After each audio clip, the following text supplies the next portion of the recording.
Look at this. Wow, natago. Ito pa.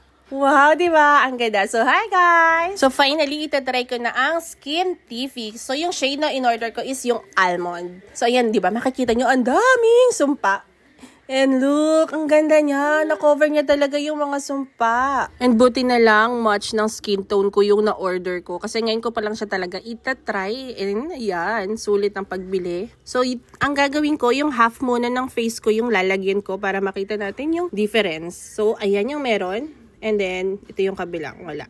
And let's check kung talagang transfer-proof siya. So, ayun yung tissue nilagay ko. So, merong na-transfer sa tissue. So, okay pa rin naman. Maganda yung kinalabasan. Ayan, tingnan nyo. Oh, natakpan ng mga sumpa ang mga redness. And what I really like about is meron siyang niacinamide, copper tripeptide, and tocopherol. Para siyang skincare. Yeah, it's really skincare plus makeup. Diba? 2-in-1. It's really a game changer.